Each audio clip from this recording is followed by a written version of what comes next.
Hello, everyone, and welcome to another episode of the Yours Truly podcast. I'm your host, Christian Baxter, and today we have Dr. Matthew Wilkinson with us here in the Yours Truly virtual studio. Over the last couple of years, this channel has kept circling the same set of questions, even as the conversations themselves keep changing. Questions about meaning, formation, beauty, and whether our modern world still has the categories to recognize what's real, what's good, and what's worth preserving. Today's conversation sits right in the middle of that territory. Matthew is someone whose work I've been keeping up with now for a while through sacred music, liturgy, and aesthetics, and more recently, through conversations touching on technology, authorship, and identity in an age increasingly shaped by AI and deep fakes. He works at the intersection of tradition and modernity, not as nostalgia and not as taste-making, but as a serious inquiry into formation and inheritance. I'm especially interested in hearing Matthew's story, how he found himself connected to this particular corner of the internet, and how figures like Jordan Peterson, Jonathan Peugeot, and possibly John Vervaeke have intersected with his own journey and questions, not as movements or brands, but as part of a wider search for language, symbol, and coherence in a fragmented cultural moment. In this conversation, we'll talk about beauty not as decoration, but as a kind of diagnostic. We explore music and liturgy as formative practices, the pressures that modern technology place on formation, and what it means to actually practice these ideas in real communities, real spaces, and real time. As always, I hope to make this less an interview and more of a shared exploration, practicing some conversation craft. But before we get started, if you find these conversations meaningful, please consider liking and subscribing to the channel. It genuinely helps with the algorithm. You can also follow yours truly on Substack for longer form writing and reflections. And leave a review on your favorite podcast platform. And if you want to support the work financially, consider becoming a YouTube channel member. All links in the description below. Some more about Dr. Matthew Wilkinson. He's the creator of The Pursuit of Beauty, both the podcast and the wider project exploring music, liturgy, aesthetics, and cultural formation. You can find his work, writing, and music at matthewwilkinson.net, and his album, The Pursuit of Beauty, is available wherever you listen to music. I'll make sure links to his website and the album and the podcast, The Pursuit of Beauty, are all in the description. So without any further delay, I give you Dr. Matthew Wilkinson, The Pursuit of Beauty. Hi, this is Christian Baxter, and you're listening to Yours Truly, a place we go to think out loud.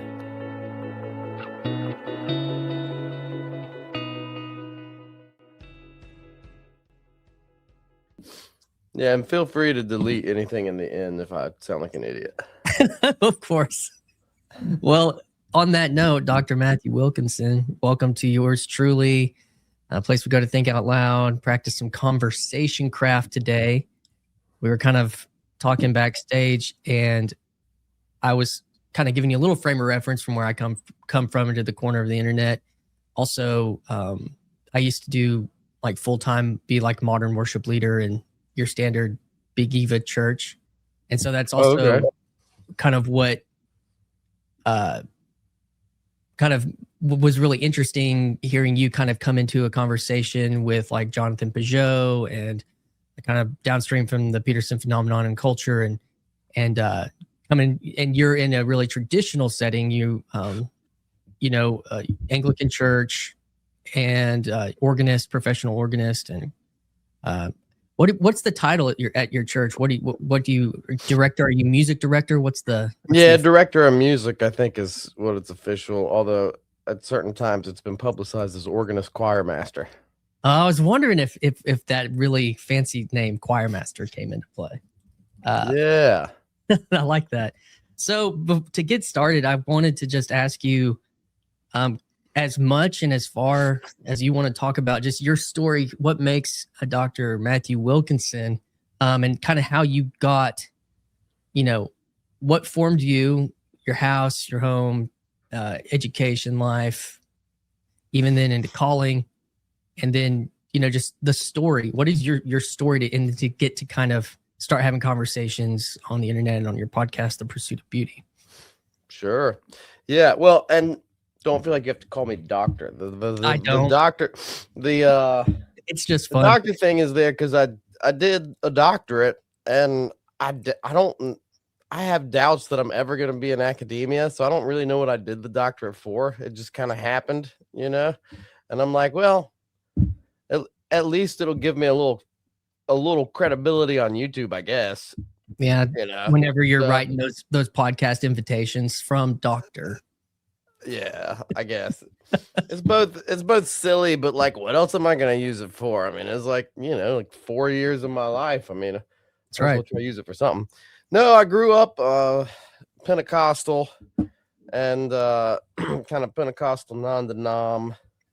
Then became like Presbyterian in college, more reformed, and then ended up becoming an Anglican music director. A lot of threads to go down, but let's say I was convinced that Reformed theodicy was just dumb, and so I was like, I would rather my conception of God be one where like God's not evil.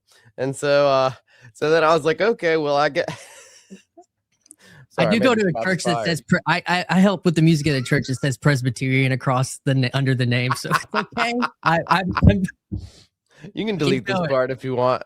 Keep going. No, I love it. Keep going. The Calvinism, the only religion where the devil wants everyone, but God doesn't. Yes. So anyway, so then I was like, well, I love my time at the Presbyterian church and playing a little organ with my organ teacher there. But I'm like, I'm not Presbyterian. And I became friends. I was going to Lee University in Cleveland, Tennessee.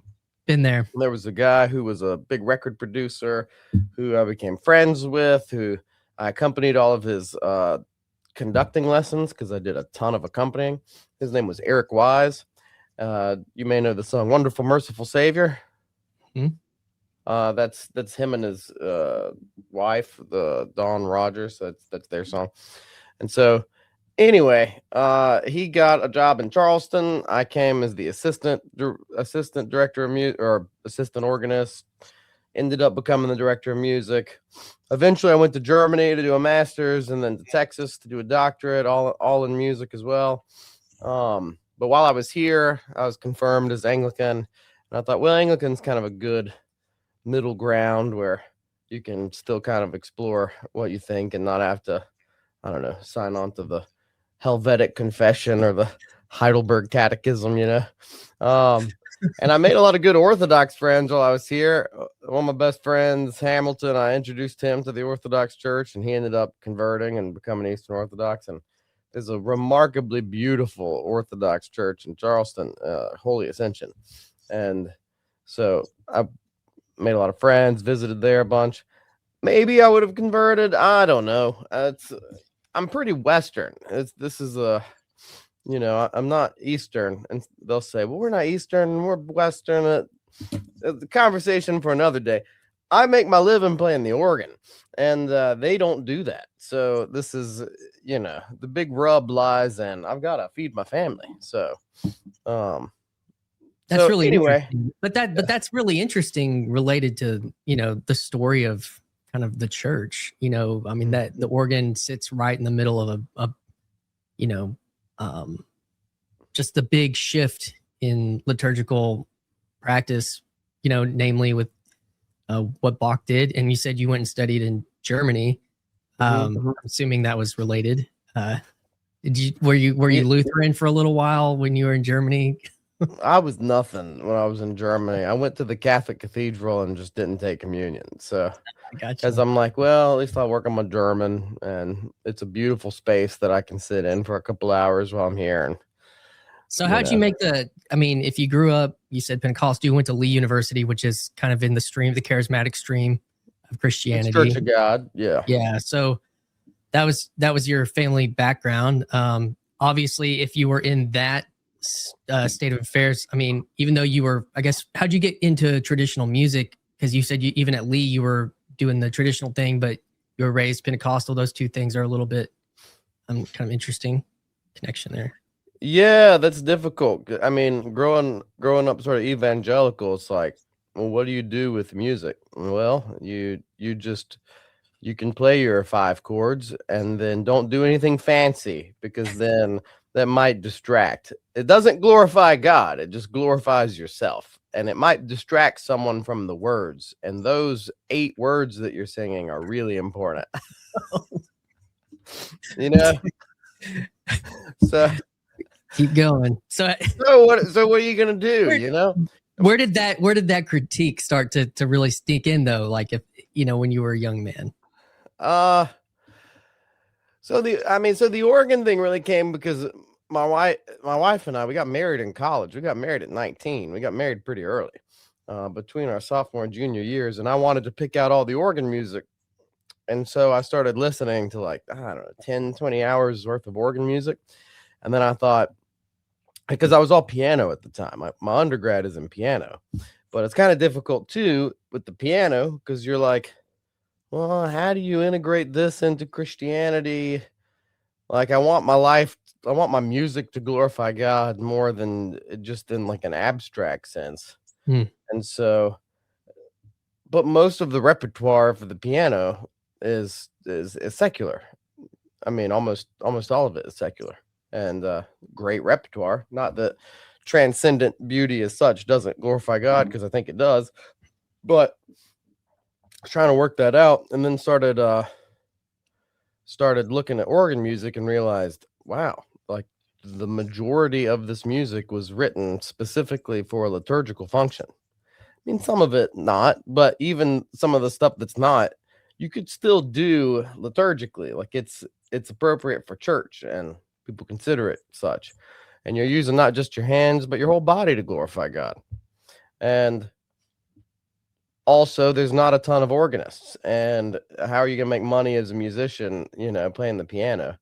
And so it's very difficult. It's especially like as a pianist, unless you're Michael W. Smith. Yeah, well, I'm not a singer, and Gotcha. I'm fine. I'm not great, and but no, like, as just playing piano, especially classical piano. Yeah, if you win the Van Cliburn. If you win the Van Cliburn, maybe you will have a good career. If you win the Chopin competition, so it's like, you win the top things that every other pianist is going after in the whole world, then maybe you can have a career. But even then you're gone all the time. It's like your life is just touring, and that's what you do all the time. And so, I don't know. I think that if you want to make a living as a musician, the name of the game is like diversity of practice. It's having lots of different skills. It's right. Like, you can't just play the tuba. That, like, if you can get a doctorate in tuba and be the best tuba player, or the best classical tuba player in the States, but there's like 4 full-time tuba gigs, So you're just going to be waiting for 20 years till one of those dudes die, and then hope that, like, you have an in with the person who's hiring at that orchestra. It's like, you better arrange or play some fusion or play some other brass instruments or something.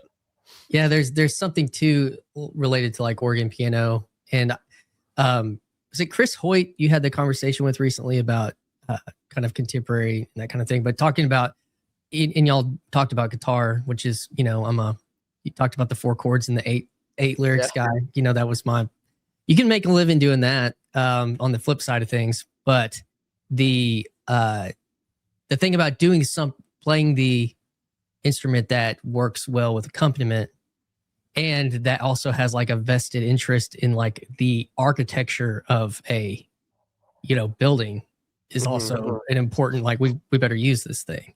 So, I mean, that's very important. Makes sense on like a practical move, but also like the idea about that it incorporates your whole body. A lot of people maybe in modern sensibilities don't realize like you're doing, you know, you could have up to like 4 layers of keyboards plus your feet plus all the stops, and you're like, you know, doing all of it. And you maybe turn your page unless you got some of the new technology. Do you turn your page with your eyeballs these days? Do you have no. I use paper. Paper, man. I use paper. So, and people are gonna think that like I hate contemporary Christian music. Like I lead a contemporary Christian, like a contemporary worship service at St. Michael's. Like I lead the band. Now, granted, I rewrite almost all of the songs to be as gospel infused as possible. So there's like secondary dominance everywhere. There's chord substitutions, and my ethos is like, if you can play it, do it. You know, like we're here to glorify God. It's a total, like I try to have a different ethos than your typical, you know, contemporary Christian worship stuff. And I arrange a lot of hymns just for that instrumentation. And I have a very, very strict criteria by like, I will do this song or not do this song. Like most songs I will not do. But, you know, we do a fair amount of Getty, some Fernando Ortega, some Matt Boswell, like stuff that like you could kind of classify as modern hymns. And like personally, I don't have, like, I could not do that for the rest of my life, or I could do it for the rest of my life. Like I could take it or leave it, but like, I don't think it's intrinsically not legitimate, you know? What does that ensemble look like at St. Michael's for you for the contemporary? Well, if we have everyone, ideally it's piano, organ, basically serving as like it works like it almost like padding, but then it can come out the texture sometimes, which is nice. Violin, some or 2 violins, guitar, bass, drums, 1 to 3 singers, maybe trumpet. You know, so I mean, it's piano led. Yeah, know, it's definitely. Well, there's something to the like the quality, even with that ensemble strings. And I'm curious about your drums because that's always the biggest question related to acoustic space. Like, how do you treat those, or how you manage those? Because that in a space that's designed for voice and organ and stuff, those usually are troublesome unless it's just really big. Or there's a drum cage, and the guy who made the drum cage did a good job. Like it looks like it kind of fits into the architecture, you know, but there's a drum cage, and you just give them the rod sticks that don't sound so loud. The dull was it dull rod or whatever they're called. So I mean, well, your story going back is you made this leap, you know, and then because it was related to kind of your passion with keys and then into organ. Found that when you were in that college setting, that transition, you were thinking maybe practically, professionally. Was there a sense that, like you said, you even like in your wedding and stuff, there was always this sense that you wanted to glorify God? Like, where did that come from? I mean, obviously, if you were raised a Christian, but was there a time or a part of that journey where you're kind of like, this is where I'm aimed? I mean, you know, as like because you're still evangelical, right? Yeah. Ish. I mean, yeah, ish.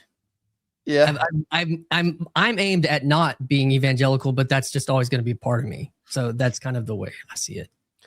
Yeah, I mean, it's even weird for me to say I'm not evangelical because, like, I go to an Anglican church as part of the ACNA, and the ACNA is pretty daggum evangelical. So, like, you know, what does it mean that I'm not evangelical? It's like, well, whatever. There's some LARPing. There's some LARPing involved in all of us where we're trying to what we want to be or try to be. Anyways, go ahead. Yeah. So, sorry, my brain is lost. Was there a calling? Yeah, calling. Growing up as an evangelical, you know, there's always like are you gonna like give your life to ministry? Yeah. Well, what does that mean? You know, like all the teens go up and they say, yes, I'm gonna give my life to ministry.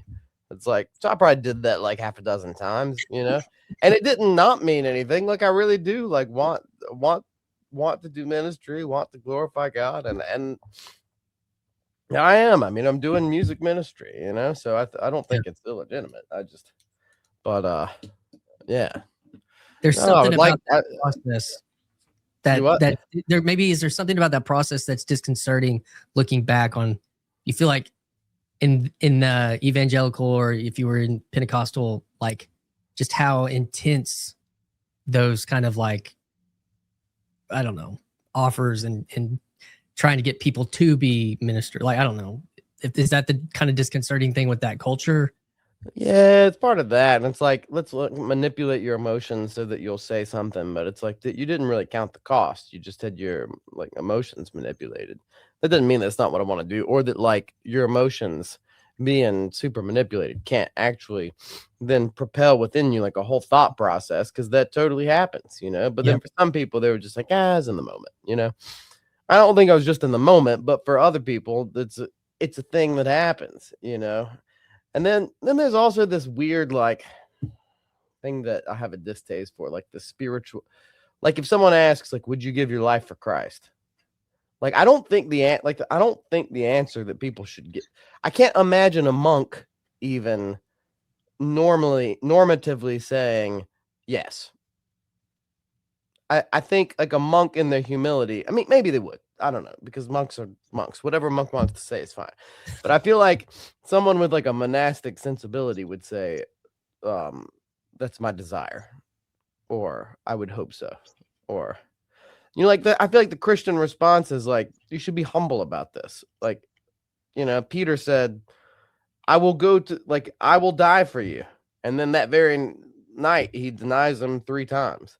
And so I hope I would, you know, but let's not fill ourselves with spiritual pride and make ourselves martyrs before we actually have the opportunity to be, you know. That's a great line. Anyway, so I have a little, there are things like that, but no, I always wanted to glorify God with music, and I always wanted it to be sort of a ministry thing. I really, and that's the other thing. Like, it's not that I just need a job playing the organ, doing choir. Like, I really feel called to it. I really love it. Like, I really like playing funerals. You know, it's one of the things I love the most. Actually, is just, especially like if you can pull something into it and make something like extra beautiful that, you know, the family wasn't expecting, and you know, you pull some extra instrumentation in, you pull something in, some special arrangement, you know, and they're down there crying, and it's a sad moment, but like you ministered to them. Like this is a tangible moment in their lives where they're like spiritually vulnerable, you know. And so I like playing weddings. A lot of organists hate playing weddings, but weddings are great, you know. And then playing services, like I don't typically get nervous playing a service, because it's like, well, I'm just giving my best to God, and then what happens happens. I feel bad if I'm sloppy because I didn't prepare, but usually it's not really the case, you know. Yeah. I like how you talked about the funerals, because one of the things I think about related to, you know, said Big Eva is it tends to be so like about the moment and culture that it's not really framed around like a rule of life type journey, you know. Who in a modern worship, you know, I mean, granted, we'll invoke the Charlie Kirk Memorial as a like something that happened which was related. Well, it's just that there was like, you know, Chris Tomlin and Carrie Job and all these people were leading the songs at this funeral, more or less. It was a memorial or whatever, technically, but generally that hasn't been a part of the evangelical ethos in the last 30 years because it's been so young. That not thinking about, you know, the typical born, baptized, married, buried rule of life related to like a ecclesial body is not on the forefront of worship best practice. It kind of like doesn't fit aesthetically, you know. Because it's all about kind of the youth aesthetic and trend and what's popular related to, and so that you want to do a funeral and then like have someone up there singing Oceans. It's just, you're like, this doesn't really match what we're doing right now, you know. But like, Singing what's the da da da da da abide with me. If like but like congregationally singing abide with me, like that works.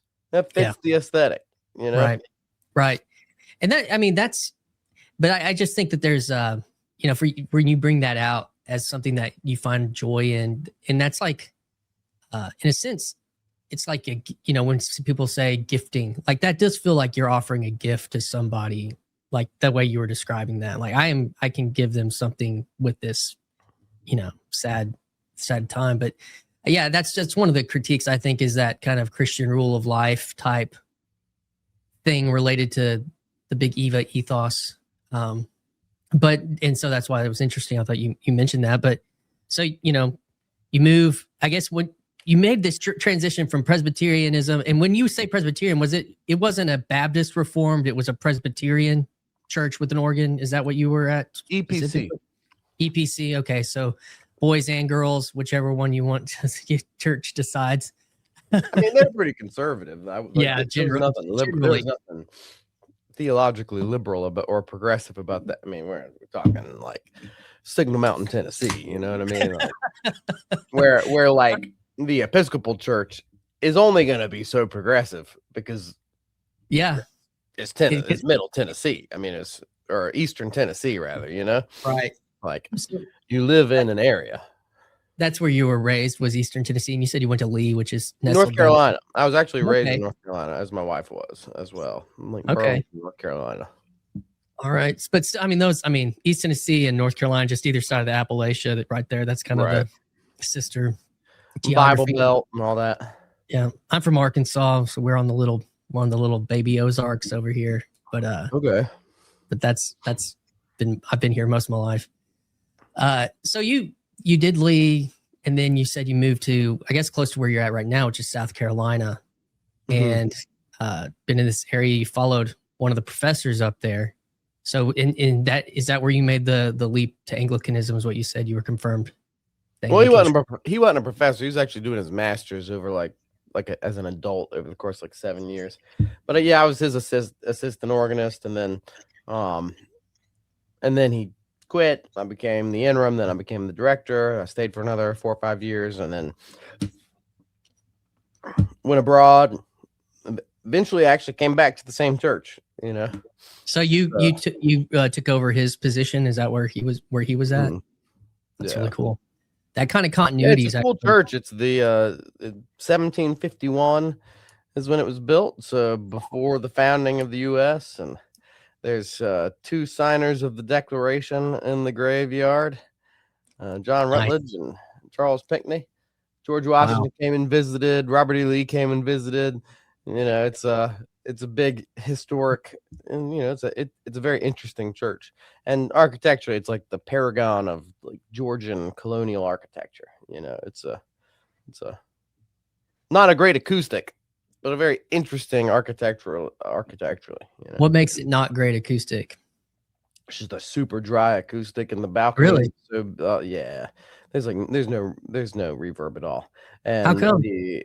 Because it's kind of a, I mean, it's a rectangle, but there's all these box pews everywhere, and the balcony is like goes out way far, so there's like more balcony kind of covering stuff, and then there's a lot of, even though it's wood, there's a lot of stuff, and it's not long enough for there really to be I mean, even though it doesn't really have reverb, it's an okay acoustic for how dry it is, but it's what's the shape dry. What's the shape of the ceiling? Like a, you know, it's a triangle. So I don't know if you'll find this interesting. So our church, as we are journeying into, it's more arched. Yeah, we've commandeered, not really, but we're stewarding an old Christian Science building that was built in the 50s. That was based off of an Anglican church in Williamsburg that I think is pretty notable. Like they built it as a colonial style, and it sits in between. So our town has the oldest tradition institution in our town. We have those First Presbyterian, and then our town's about 10,000 people, but we have a Presbyterian liberal arts college that was started by the Presbyterian Church here. So that's like the most, I don't know, religious institution history in our town. Technically now the oldest town in Arkansas, but I think they wanted, because the Christian Science is like not really orthodox on any level. Yeah, not really at all. Yeah, but they're more Gnostic. But it's pretty out there. But they wanted, I think they desired to like present as institutional with their architecture and so it actually looks like the First Presbyterian looks like the chapel at our college, and so it's kind of interesting to then inhabit that space.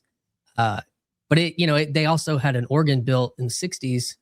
They brought over a guy who's some guy from I guess he's Dutch, from Norway or somewhere, and built the organ. And so in our town, it's like this kind of, we're not able, this is, I think, part of that conversation you had with Chris about people in contemporary, like even in the ACNA, where you have hundreds of churches that just have people that play guitar as the primary musician, or maybe a keyboard player. But like, I desire for the organ to be used. We have a young man who's pretty talented, raised classically on violin, fiddle, and piano.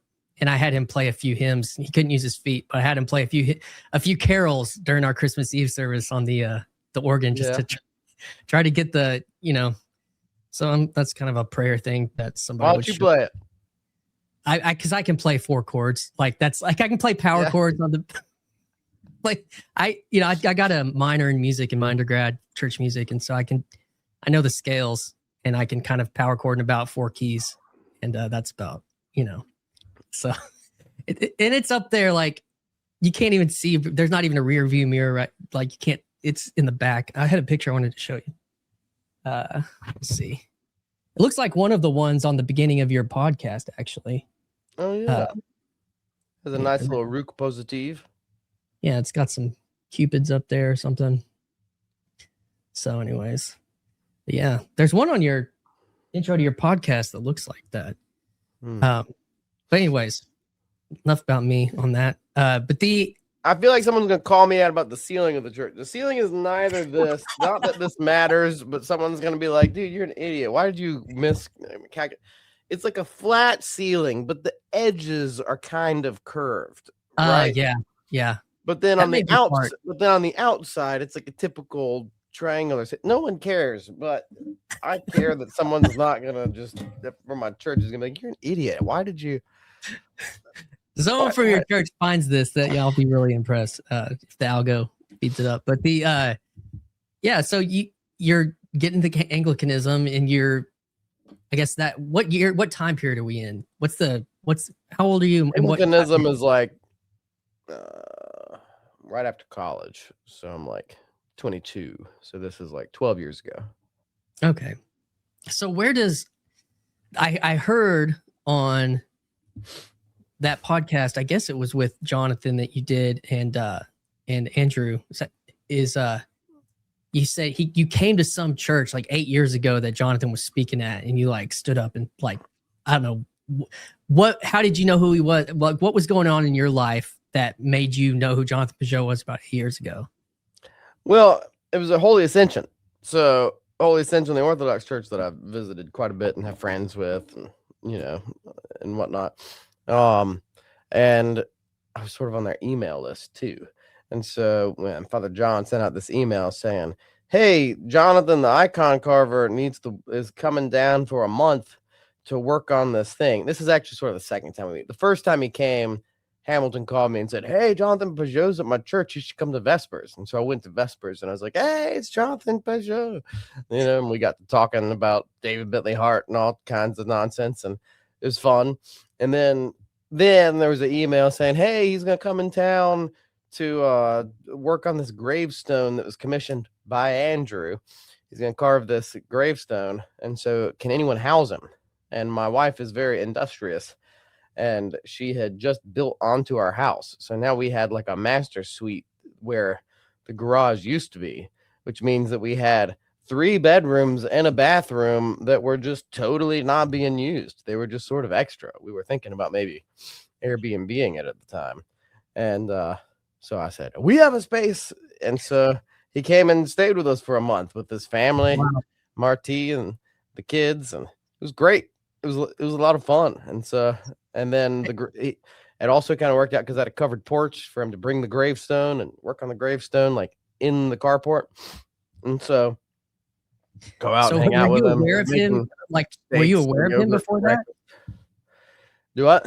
Were you aware of him before that? I think I'd seen him because I was following Jordan from before Jordan got famous. Yeah, how did that happen? I had a buddy who was really into Carl Jung. And so when I would practice the piano, I'd listen to stuff from YouTube. And because if you just like practicing modes and scales and just running in arpeggios, which I used to do a ton of, then I mean, it gets kind of boring. So, you might as well listen to something. And so I was like, I'll listen to a lecture on Carl Jung. And there was one guy who had a lecture on Carl Jung, and that was Jordan Peterson. And he was like the only guy with an interview on Carl Jung. So then a few months later, when Bill C-16 and all that came out, I was like, hey, I know that guy. He's the dude who talked about Carl Jung on his podcast, And then, Jordan and Jonathan were friends from early on before Jordan got famous. And then, so then I had seen Jonathan on like Jordan's thing talking about Pepe the Frog and all that kind of stuff, the metaphysics of Pepe. There you go. So I kind of knew what he was. Hamilton was into his stuff more than I was at the beginning. He was like, dude, what's more important than symbolism? I'm like, like everything? I don't know. What do you even mean? I listened to him, but I'm like, I don't even know what you mean by like what's more important. But then what I realized what symbolism meant was understanding everything. By symbolism, he meant like every pattern that exists in the cosmos, And so then when I kind of got it, after I don't know 10 Jonathan Peugeot videos, I was like, okay, this is actually like really fascinating, and kind of understood what he was getting at a little bit more. It's not just like this stands in for this, because that's everyone's initial conception of symbolism. It's not more like stands in for this. It's like the coalescence of meaning and understanding like patterns as they demonstrate the coalescence of meaning in like phenomenological like experience of life, And so that's kind of how I first knew Jonathan, and then stayed at our house, and we became friends, and then eventually like I redid his intro music because he had just like used some random orchestral recording. That was the first time I saw you, was on that conversation with him, because I remember that now. I'd forgotten that you were the one that did his intro music, and so that's why I remember. I was like, I knew there was something before I saw that stuff that I was like, but I'd watched that conversation.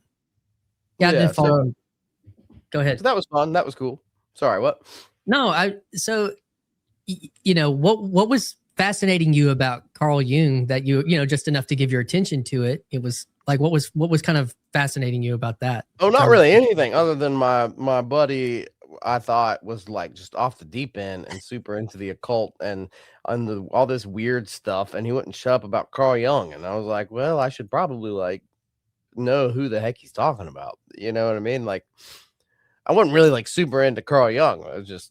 But I wanted to understand him a little bit from my bud, For your dude, yeah. And then, but then there was like a tie between like a thread, because it's archetypes and symbol, like that all kind of like weave together. And I'm curious, as a person, related, you said, symbolism related to the pattern of patterns, and you start thinking about that from a musical perspective, especially, I would say something like having a really big foundation in somebody like Bach. I did a little bit of like point and counterpoint theory when I was an undergrad, and looking back on it now, or even something like the Circle of Fifth, even though I know it's not perfect and there's like whatever, there's like a little blah, blah, blah. I don't know all the details of all that stuff, but patterns in music are so much a part. And then of that reality, was there some connection for you related to that in that conversation that you were relating to your own specialty or your own, focus? Well, when I eventually talked to Jonathan, when it kind of made sense to talk, because I just released like a organ album that I was trying to promote, and I used his Cosmic Image as like the album cover for it, and Right. And you know, I done his intro music, and so like, I mean, we had talked about doing something before, but he was like, well, if it makes sense, which is like a good way of not really saying yes or no. It's just like, it's just got to make sense. And this is sort of like my own, you know, if someone wants to come on, it's like, it's got to make sense. It's not like a personal thing. It's just kind of, you know, I keep getting all these random requests from people who are like from some band or something. I'm like, yeah, but it doesn't really make sense. You know, it's like your band sounds cool, but anyway. And so then it kind of made sense to go on. And then there I tried to talk a lot about, you know, the patterns that you experience in music are sort of cosmic patterns. Like they're mathematical ratios of things like 3 to 2 and 5 to 4 and 5 to 3. And, you know, and then I tried to relate that to like the harmonic series and to rhythm itself, because all pitch is rhythm. And so like, I think that's one of the reasons that like music is so spiritual, because it's like sonically playing these mathematical ratios, these vibrations that are then also like shown everywhere. And even like musical form sort of has its own pattern, where there's definitely like progression, there's exposition, there's development, there's recapitulation, you know, progression and return. There's like the building up of tension and the release of tension. And so many of like the patterns that make up everything, like death and resurrection, like these are all like found in music. They're just slightly more abstract, a little more mathematical. And so I was trying to cover some of that, you know, in my talk with Jonathan. Getting into Jordan, which I haven't followed him that much. Like, well, I mean, he's been sick for the last couple of years, but his initial stuff, like his really early, like his classes were great, you know, especially as someone that like didn't have a lot of time to read and didn't, you know, at the time, like his intro to psychology, where he's like going through Dostoevsky and Nietzsche and stuff like that. Great class, you know. So I listened to a bunch of that stuff. Everybody wants to hate on Jordan Peterson. I don't hate it. I like Jordan Peterson. I don't know. Yeah, you got to listen to the you know, the first album. You got to listen to his old stuff. You know, you got to if you really want to, you know, don't listen to the fifth album that, you know, your normie parents like. Listen to the. I mean, he gets on the Daily Wire, and then it's like, I don't know. I was gonna stop listening to him, man. Once he went to the Daily Wire, it was like, I don't know. He's not. Anyway, I don't want to say anything bad about Jordan Peterson. The ads were super annoying. Not that I don't run ads too, because I need money, but like his ads you can't skip through or pay for YouTube Premium so that you don't have to listen to them. You know what I mean? Yeah. Once you get to that level, right? Where somebody's producing your ads for you. So and then also like the whole half of the conversation is behind the paywall. Like, what is that about? Come on, man! Like, hey, isn't that kind of called like the kettle black, the pot calling kettle black in that conversation? Do it like once. See, this is the difficulty, because I got like, what are you gonna do on Patreon? So like, I don't like doing it. Like, I don't like having like exclusive content for Patreon, but I at least only do it like once a month, and I try to keep it like a chunk. It's this chunk of stuff.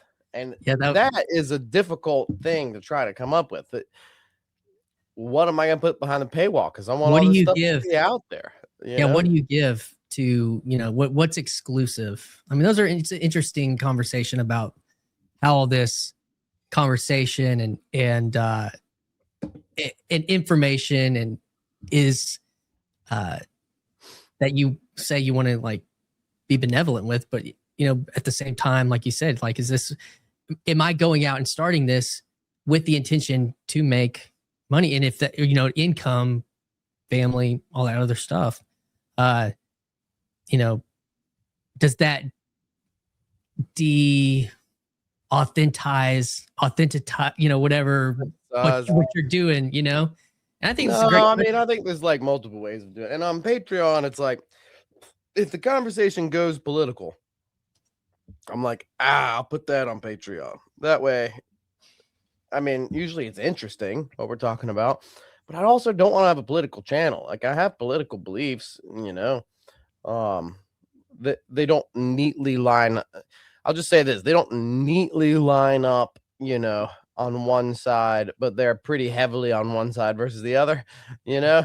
But that being said, it's like I have stuff that I hate about everybody, you know. Right. So like I whatever, you know. I don't want a political channel. I don't want someone being I don't want like some musician looking at me and saying like, oh, that dude's like super hyper conservative, I can never talk to him. Right. It's like, well, maybe I am, but like that's not my channel, man. Like we're not this is not a politics thing.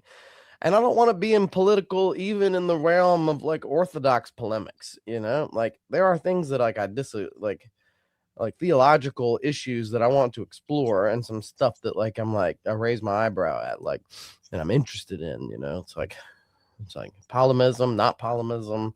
It's like, are the Western and Eastern Trinitarianisms like actually incompatible? I don't think so, but like, you know, like, but again, this is not a purely theological channel. Like when I talk theology, it's usually in the realm of aesthetics or aesthetic philosophy, unless it's just like a tangential, we're having a good dialogue, so we're kind of going somewhere with it. Because everyone does the theology channel, you know, and it's easy to look down and say, this is where we disagree.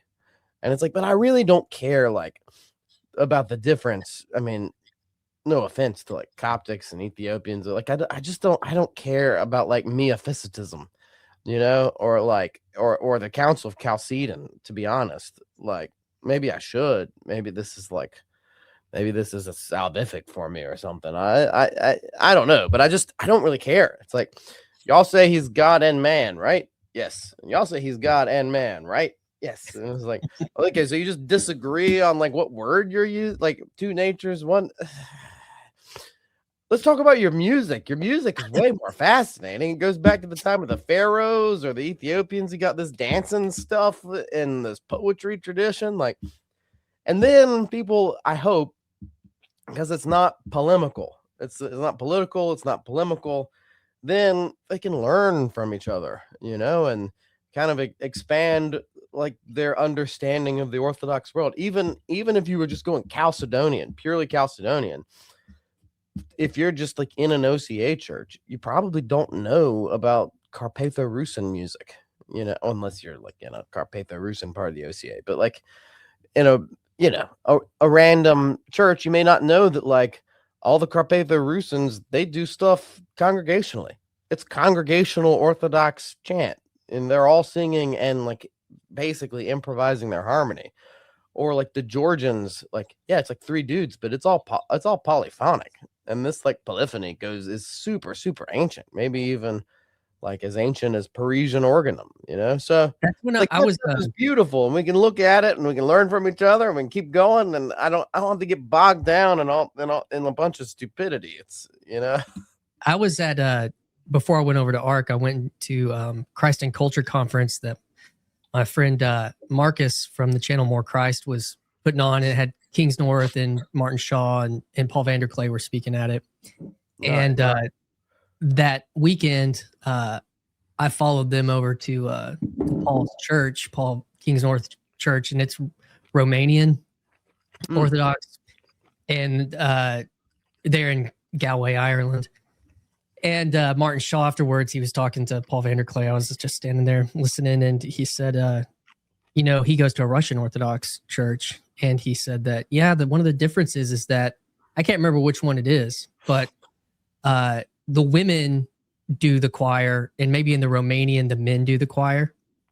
Then, you know, it's a small, I mean, at least in this one, there was a small ensemble. And Paul Kingsnorth was actually over there singing in the little around, I don't know what the thing is they sing around. It's like I don't know, it's like a music stand or something. But anyways, yeah, like these traditions related to, which is why I'm kind of curious. And one of the reasons I'm fascinated to talk to you, because you are kind of in this story related to the Peterson phenomenon and Peugeot and what's been happening, but you remain Protestant in spite of the influence and the pull. But you obviously have you look at your kind of quasi iconostasis behind you, and you're it's just a bunch of bulletins, but yeah.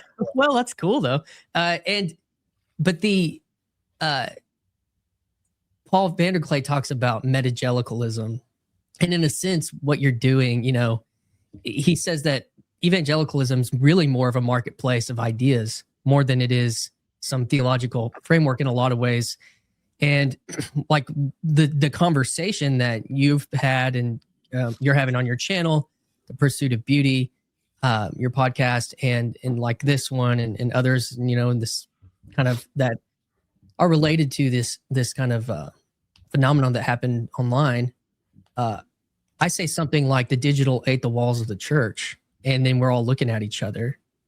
And, you know, we're just, in spite of if I go to a church that has a history of, you know, double predestination and all this kind of stuff, like, I don't really, kind of in the same way you're talking about, like the relationship between the hypostases and all this kind of stuff. There's things like, that's part of the story. It's part of the history. And those ideas live in our mind.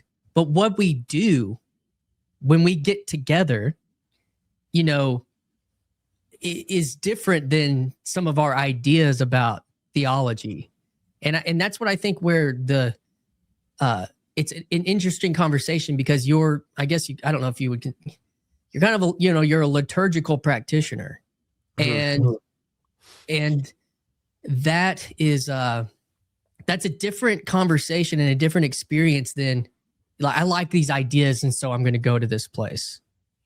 And then the ideas may come or go, but you're being pressed on by the architecture. You're being pressed on by the music and the tradition of that place just as much, or maybe more than, you know, ideas about the hypostases, even though it's in, you know, the creeds that they will or won't do and different I stuff. mean, I think it matters also. Like, I'm like, for anyone getting mad at me right now, like I do think that theology matters. I'm not discounting somebody else can do that, and there's nobody doing like long form that I know of, that like in like long form conversations that are super relaxed and loose, but just super niche, going down the rabbit hole in like the liturgical arts, and like that's what I'm interested in. You know what I mean? Yeah, I'd like to talk more about it. Actually, you know, the name of your podcast, The Pursuit of Beauty.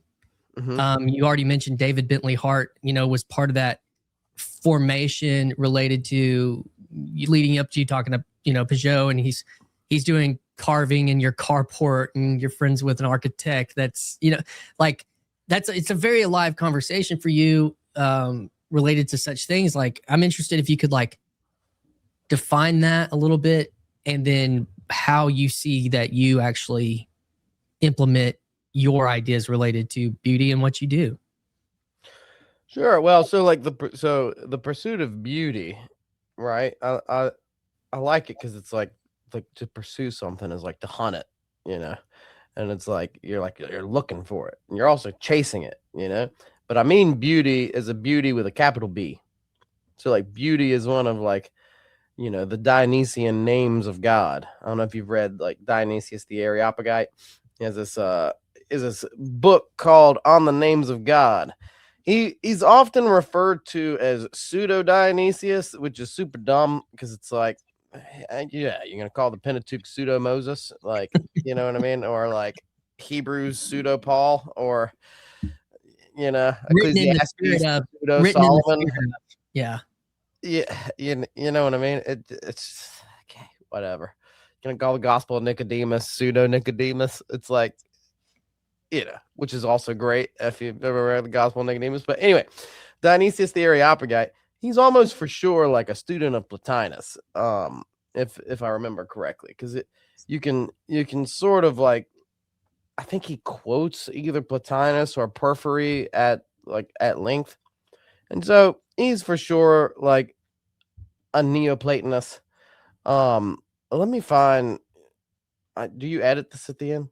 Like, I can splice. I'll splice stuff out if I feel like I need to. Give me like 5 seconds, because I want to find you the quote, because the quote sums up.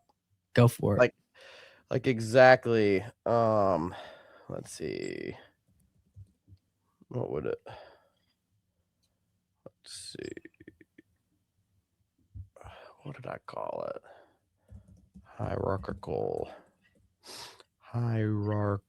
metaphysic. Like that. Yeah, I wrote this essay for the ACNA. Oh, I know it's on my website. I wrote this for like the ACNA like essay competition. It's very frustrating because they had a word limit. It was like, I don't know, 25,000 words. No, it wasn't 25,000. What was it? I don't know. It's the equivalent of like 12 pages. And I wrote 12 pages. And then it's a hefty idea I'm trying to get through in this paper. So it's like I had to be super laconic. And then the guy who won wrote like 20 pages. They just totally didn't care. He just totally went overboard. And I'm like, man, this isn't fair. It's like the best essay I ever wrote. Anyway, Follow the rules, but not the stupid ones. Dionysius the Areopagite. He says, beauty unites all things and is the source of all things. It is the great creating cause which bestirs the world and holds all things in existence by the longing inside them to have beauty. And there it is ahead of all as goal, as the beloved, as the cause toward which all things move, since it is the longing for beauty which actually brings them into being. So that's beauty as one of the names of God, but it's also like a reflection on like what beauty, when something is truly beautiful, does. You know, like it brings things back to the source of beauty itself. You know, so there is something like intrinsically theological, I guess, about like the pursuit of beauty. But yeah, I don't know if that totally answers your question or not, but like that's sort of what it's about. Like it's a pursuit of God, through that which is beautiful. And so because of that, I want to delve into architecture and into chant traditions and the organ, into music that I like, into iconography, you know. And then as far as like the conversation that it has, I mean, there are interesting questions like, what is the realm of acceptability within various traditions? How far can you integrate the avant-garde? How far can you integrate, you know, from other traditions, you know, dealing with stuff like Appalachian Orthodox music, dealing with stuff like integrating Rothko into iconography, you know? Then so like that would be one question. But also like the chant tradition, I feel like if you're a church music student, people don't really know all of these traditions that exist. They've like maybe heard of Gregorian chant, don't really know anything about it, have a lot of misconceptions, which like talking to this guy, Bruno de Labriole, just like totally blew my mind talking about Gregorian chant. And then I realized there's not just Gregorian, there's Gregorian and Sarum and Dominican and Beneventan and Old Roman, Mozarabic, Ambrosian, Milanese, Gallican, Neo-Gallican. I mean, it's like to really do this project, just chant project, which is like a subset of the podcast, is probably like 30 to 40 interviews just to cover one expert from each chant tradition. And some of them I want to do multiple on because it's like the Georgian one, we did like an overview, but I want to do one where it's just going into the guys who preserved the tradition, and then another where it just goes into the differences between the different monasteries, or, you know, like Coptic, we got into it, but there's like a few other Coptic people I'd like to talk to about it, you know. So like I said, super niche, but if I'm trying to create the podcast that I would have wanted to listen to as a 19-year-old conservatory student, like in conservatory, knowing that I didn't really know what branch of Christianity that I fit into, and I didn't really know how to integrate my own artistry and music into Christianity and into like a sense of a feeling of a calling. And I'm trying to explore that idea, and what do I do with it? What is beauty? What is like, where does classical music fit? Where does architecture fit? And I wanted this podcast back then, but it didn't exist. So I'm trying to create it for, you know, anyone that was like myself, like 20 years ago, well, not 20, 15 years ago. Yeah. Try to have the conversation you wish you could have had and give it away. Yeah, I totally agree. I think that's part of why I started. Sorry if that was a little rambly. No, I liked it. And I think, you know, that is niche to a degree, but I do think that it's probably on the forefront of this, you know, even though you're talking about trying to not talk about politics too much, the interesting thing is how much it's tied in a sense to the traditional resurgence, as Yeah, you like can ask me whatever you want, Blue. Like, well, I'm not censoring our conversation. no, that's I'm just saying what my thrust of the right. channel is. I'm just saying that there's a tie to, I guess, in that conversation you had with Chris. I referenced it a lot because I come from the contemporary tradition. I was, basically came out in the 80s, listening to Sandy Patty and Steve Green and Michael W. Steve Chris Chapman. That was like what my parents were listening to when I was born in 85. It's like, and then we stayed in that tradition. And I think, but you have a ton of people that are now like, well, what was all going on before the 80s or the 60s, like that are your age, my age, a little younger, a little older.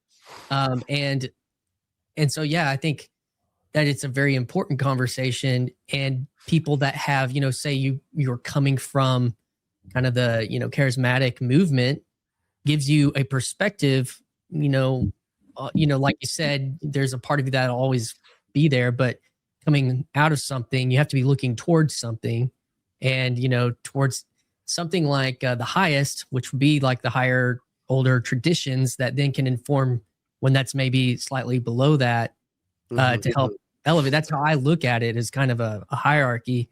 If I want better liturgy in my, evangelical Presbyterian church, I want to look to the Anglicans. And if the Anglicans want like higher, more, you're going to look to the Anglo-Caths and the Caths and some, or, like who's got more incense. And like, that's just kind of how I see that. And I think that's going to continue to go, because there's a lot of, I don't know, that's kind of the thing that's happening is there's a lot of mimesis related to this iconic images of cathedrals and of, old liturgies and different things that are affecting people. And I think it's that evangelicalism is going to reckon with this more. People like, the mystics of like the previous generations, evangelical mystics like, Eugene Peterson or Richard Foster and Dallas Willard, and these kinds of guys like John Mark Comer is kind of in that lineage, and talk about like embodiment. But there's a relationship to liturgy that I think is not acknowledged within like evangelicalism, because it's still more like rational, like, as long as we have the right ideas, it doesn't almost matter what else is going on. It looks like, feels like, or we're just doing whatever the culture's doing. And but I think that that's kind of running its course for a lot of people, and myself included. Yet I only have the tools I have, like, 4 chords and a, 2-part harmony. But go ahead. I think a lot of someone said to me recently, he was a Anglican priest. He's like, a lot of what charismaticism has done is that it's traded transcendence for eminence. Like it's for like, it's traded this transcendent beauty, right, for the feeling of closeness that you have, like when you, like, your hands are raised and you close your eyes and you feel like Christ is with you, Yeah. So no matter, like, forget the phenomenology of that, like, charismatic experience, which like, I'm not casting aspersions on. I'm just saying, like, it irrelevant to how legitimate or illegitimate that is. That's sort of like taken the place of transcendent beauty within charismaticism. And so it's really, yeah, it's interesting. Like I remember, I don't know, about a year ago, I saw somebody from a Bethel type church post a bunch of pictures, and they were really nice, taking pictures of some really intense event had taken place. And you see people with their hands up, you see people up front, you see all that, you see the, maybe somebody on stage, but it was so stark. There was no, in a sense, the people are the iconography in a way. It's like there was nothing surrounding it. It was all what you imagine these people were experiencing internally, than anything that was like outside of them. And I thought that was so interesting. And, I was more formed in the Southern Baptist tradition more than anything. My dad was Methodist, Charismatic, and then, then my mom was Southern Baptist. I married someone who was raised Catholic Lutheran with a lot of Catholic roots in her mom's side. Her uncle was an archbishop and aunts were nuns. And one of her aunts became an Eastern Orthodox nun. Like, so like have that, there's a lot there that I don't know. I remember asking her, because this is the question of this journey, you know, I think that I'm interested in this conversation specifically is when we are looking at trying to develop, because this church project that we're part of has been about 3 years. And I've been the one that's been like putting together the liturgies.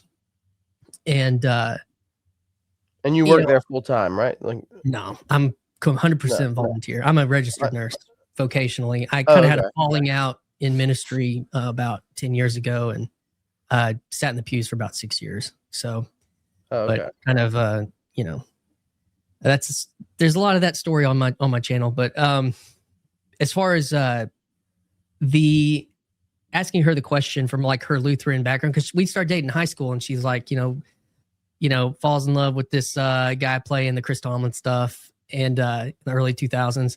And she was like, all my Lutheran stuff, that's all just like dead. You know, there's no one really, do these people really believe it because they're not like having that emotional, you know, it's just like what you're talking about. And when we were working on some of the, trying to get this liturgy, and when we moved into this more traditional building a year ago, Easter, I was asking her, like, what were some parts of the liturgy that you just thought, you'll always think that was beautiful? Like, what was a part of your Lutheran liturgy that just always has stayed with you? And first thing she said was this antiphon of Psalm 51, create me a clean heart, O God. And it's a kind of chant. And then she said the other one was, Lord have mercy, Christ have mercy, Lord have mercy, Kyrie. And so we alternate those after our confession every week. And she just sings them and they're just a cappella and they're just, you know, after a period of silence. And but like, that's kind of the question of, you know, and I think it's shocking to people that are coming in because they know us from, you know, Christian Baxter Band. And, you know, I've got guys that are playing, that used to play in my band that play professionally in Nashville, some of the biggest Christian acts in the country and stuff. And so it's like, those are the questions that I'm asking. And you have to kind of look, like I was saying, to other people maybe that are higher, because I can only go so high myself, but like I have to look to these other resources to do so. And just asking that question was beautiful. And I mean, what are your thoughts on like why maybe she thought the Kyrie was beautiful? Like what, like that's transcended, you know, thousands of years at this point. Like what is that? Yeah, and it's like the prayer of the East, the Jesus prayer. You know, Lord Jesus Christ, Son of God, have mercy on me, a sinner. You know, now you have to throw the comfortable words in there. You know, the comfortable words. No, you don't know the comfortable words. Oh no, man, talk about the beauty of. We'll talk about the beauty of Anglican liturgy. Let's talk about it. Yeah. So after the one tradition I don't have in the pocketbook of our family traditions is we had some little bit of Methodism, like country church Methodism back in the day. But that's it. Yeah. So this is the way the 1662 says it. Although I don't know. Do I want to read I'll read it. Okay. Yeah, so modernize the language if you want. It's like in the 2019. But after you do the confession, most merciful God, we confess we've sinned against you in thought, word, and deed, or Almighty God, Father of all, we bewail our manifold sins, which we have most grievously committed against your divine majesty. The burden of them is intolerable, more to bear, etc., etc. Then after the priest gives the absolution, have mercy upon you in the name of the Father, Son, and Holy Spirit. Then hear what comfortable words our Savior Christ saith unto all that truly turn to him. And then these are straight from Scripture. So you've just repented of your sins, and you're supposed to be super sorrowful. Like you're like, God, can he really forgive my sins? But lest you think that, then God, come unto me all that travail and are heavy laden, and I will refresh you. God so loved the world that he gave his only begotten Son, to the end that all believe in him should not perish but have everlasting life. This is a true saying, and worthy of all men to be received, that Christ Jesus came into the world to save sinners. If any man sin, We have an advocate with the Father, Jesus Christ the righteous, and he is the propitiation for our sins. Nice little Reformed propitiation in there. What's the is that the chant? Sorry, that was like the 1662, but like whatever the 20, just because I Googled it super fast. But no, but if you look up like melody, does it have, is that a chant, or is it more of a, that's just what the priest says. Oh, it's okay. That's comforting you. Those are the comfortable words, you know. But it's great when you've sinned a bunch, you know, which happens, you know, and then you got to repent, and then absolution, and then the comfortable words. So anyway, but what makes the Kyrie beautiful? I mean, this is another thing that like Lord have mercy upon me, you know, like that's a posture of humility. That I love. I mean, it's kind of difficult to be looking at your brother's sin and pointing it out while you're saying, Lord, have mercy upon me. You know, it's like, and I think the evangelicals also miss the father confessor relationship, which I think Anglicans have, but they don't have it as much as the Catholic and Orthodox do. And I wish we had it like the Orthodox do, because it can be bad. Like you can have like an abusive like father confessor relationship. It's happened before, but I think in a lot of ways it's a lot healthier. It's like you dealing with like hot button issues. What do you do with people that, you know, have this proclivity? Well, if you're evangelical, then it's like you got to take a stance. This is wrong, or this is not wrong, and then it's like, okay, so you say this is wrong. So then what does that mean? You have someone like that in your congregation. Well, that's wrong. They need to repent. And then the mechanism for bringing that person into repentance, because there is no priest, is that the whole parish or the whole congregation is supposed to keep that person accountable. And that is a recipe for judgment and disaster. And, you know, but the Orthodox, they can say, yeah, it's wrong. But also, why are you judging your brother? It's like a story of some monks walking by town, and they point to a guy and they say, hey, that guy over there is a murderer. You know, he murdered a guy. How should we think of his sin? And the abbot said, think of it in this way. He's committed one sin. You've committed many. You know? And so like, that's Lord have mercy on me. You know, Lord Jesus Christ, Son of God, have mercy on me, a sinner. That's one of the things I love about the East, that I don't get that ethos necessarily from like evangelicalism. It's like, yeah, someone's dealing with a sexual sin. Like, we don't have to say that it's not a sexual sin. We don't have to totally transform like the morality of the church, but we can also like, that's between them and their priest, you know? And in the Orthodox world, it's like, okay, well, maybe they've been celibate for a year and they're like taking communion at the moment, and they're working out their salvation, you know, or maybe they messed up, you know, like, but they still need to be in the church, and like, maybe they're not communing right now, but you know, none of that is my problem. Like, nor should I think their sin is worse than my sin, nor should I. It's like, I should be humble. I should be praying, Lord, to have mercy upon me. So it's like a false dichotomy that you have to like change like your entire ethical framework, or you're judging. It's like, no, you can like, it's like, and also in their mindset, like another thing I love about like the Orthodox mindset is like, nah, we're like all sinning all the time. Like we're messing up, and we should strive to live like the monks, because the monks live like the angels. You know, it's like we're trying to imitate them. So when it's there's no sense of like, I'm praying enough. You know, it's like, or there shouldn't be. It's like, yeah, you know, maybe you do your morning and evening prayers, and that's what you can fit in. That's great. That's great. But that monk at the monastery, he's praying like 6 hours in service every day, and then the rest of his day is like perpetually the Jesus prayer in his mind, and his face is glorious, and you look at him and he's like beaming light, and he smells like myrrh, and you know, like, you got a saint down the road. It's like, you're not just gonna be like, yeah, my nature is holiness now, or whatever nonsense. Like, some of my charismatic friends used to say. You're like, I don't sin anymore. I don't have a sinful nature. I had a guy tell me that. I'm like, what? He's like, no, my nature is holiness. Because he had a problem with the Anglican confession. He's like, it's saying that we've like not done the will of God, but like, what if I have totally done the will of God that week? I'm like, nah, man, I'm sure that in some place you did not follow the will of God this week. Like, you're not an angel, man. Like, now you're starting to sound like a Presbyterian. Yeah. No, I just think it's humility. Anyway, I don't. It's kind of off the walls, but like, I love that part about the ethos of the East when it's or like that like monastic sense of.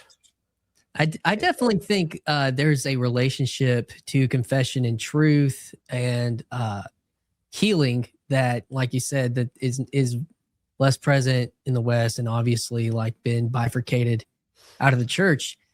And I think that I think it was known and said, I don't have the receipts for this, but like Jung and Freud, they kind of knew that this was like when they're developing psychotherapy, that they actually were like trying to separate, like take it from the church in a sense, confession. And I think that there's a relationship to quote unquote therapy, quote unquote, that, there's some, I can't remember, they're the Jackie Hill Perry and her husband. They're like conservative, evangelical, loosely reformed artists. And they had their like merch line was like Jesus in therapy was like on one of their shirts or something a year or two ago. And I think that there's something related to that. What's the story about whenever the scientist gets on top of the hill and there's the priest and the rabbi or whatever, like, oh, we were already here. Well, on this journey you were going. And I think there's something related to what's, even with Peterson being like a psychologist, like there's a psychological view of scripture that has been abandoned or separated or bifurcated through secularity that the West is going to have to continue to wrestle with, and can look to places like the East for encouragement or, certain kind of answers. Like you're saying, when you have to look to somebody higher, like to wrestle with that within your own tradition. I think that's kind of at least how I see it playing out. It's not like some perfect, all of a sudden therapy replaces a priest and it's like, that's not what I'm talking about, but that there's a relationship, something happening in culture that's related to what you're talking about. It's what people are looking for. I mean, I think a lot of therapy could be done away with if, people exercised and sat in the sauna, if they had exorcisms on a more regular basis. I actually mean that. If they actually went to confession and like did confession, and right. if like you like it, and if they weren't so so insulin resistant, it's a combination of the of all of those things. You get rid of your insulin resistance, which I'm sure I'm pretty insulin resistant, but you get rid of that and you go to confession, you have a couple exorcisms, and then you still got some problems, then go see a psychiatrist. Maybe something's awry, but I think 90% could be handled through those things. So back related to the conversation on beauty and this question, being formed, like I was kind of contrasting the kind of low charismatic church, like in form, it's just like, we've got the Spirit. That's all we need. Or you're maybe in the low church Baptist and it's like, we've got the word. That's all we need, Yet we're always like carrying traditions forward through time through these institutions. And then some of them are getting dissolved by postmodernity and different things. Like, do you think that this is like the question of beauty, related to the transcendentals, or was it the three: truth, goodness, and beauty? Are those the transcendentals? Is like one of the bigger questions of, is it beauty will save the world? Related to our present time, like that's really one of the bigger antidotes that we need presently. I mean, obviously you think that's important, but how do you put that into, your day to day with what you're doing at church, what you're doing with music and everything? Well, like with regards to postmodernism, like yeah, it's like it doesn't have a place for beauty. It views it as like a fabrication, as a lie. Like I think it's ultimately an ontology and a rhetoric of violence is what postmodern, and like that's like what they say. It's like no, like the Christian evangel is the like that's beauty. Like our rhetoric is one of peace, like peace and beauty. So like if you want beauty, that is what like Christianity proposes. As far as like how that deals with a personal life, I'm not sure I understand the thrust of the question. Well, like, I mean, is it just that you join like a high tradition that has maybe a context or a history of, and just like embodying that? Is that kind of part of the answer for you related to that? Or are there things you do or things you believe in with what you're doing that exemplifies that? Obviously, you did an album on Bach, but no, I mean, I think like for a typical person, it's like, what can you make more beautiful in your life? Why don't you start there? As far as like Christian expression, I mean, yeah, like I kind of like I like Anglicanism. It's if you're gonna be American, you might as well be Anglican. That's what like our forefathers who were believing, they were Anglican. I mean, it may be somewhere a lot of more deist and a bunch of nonsense, but you can't escape liturgy.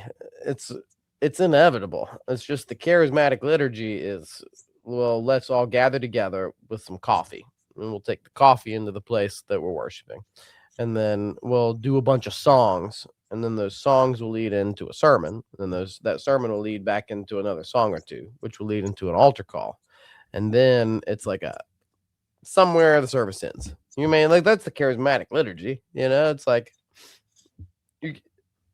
that's the liturgy. It's like that's what you do. You can't get past it. It's just whether or not it's like structured and beautiful and stuff like that. So I don't know. Do I want to tell like charismatics to become Anglican? I mean, maybe. I don't know, but it's like there's more facets of life than just the church that you go to. It's like it's like, why don't, like, instead of putting like, it's like buy a house that's beautiful. Like wait till you can afford a house, or when you replace stuff, like do it in a beautiful way. Develop your aesthetic sensibilities so that what you actually do is beautiful and not, just gaudy and corny. Like my red and blue light back here in my bobblehead. People are afraid of beauty, man. No comment true. on the blue and purple. I'm not casting aspersions on your background. I mean, my bulletins, like they're bulletins. Maybe that's kind of like chic or whatever. It's like, maybe. Well, you don't have a bookshelf. You didn't go the bookshelf route. I respect everybody that. Everybody goes the bookshelf. I mean, like my bookshelves are over there. Oh, there you go. It's not like I don't have them, but also it's like I don't need to like. I don't know. I don't need you to think that I read a lot the entire time that we're talking. I just say that I don't. Yeah, I don't read a lot. I listen to a lot. Beauty is dangerous because it judges you. Right. It imposes itself upon you. It imposes, and it is a judge. And so people are afraid of beauty because it calls you to responsibility. Because once you can perceive something's beautiful or not, then suddenly you have a responsibility to pursue the beautiful, and make things beautiful and cultivate beauty within your life.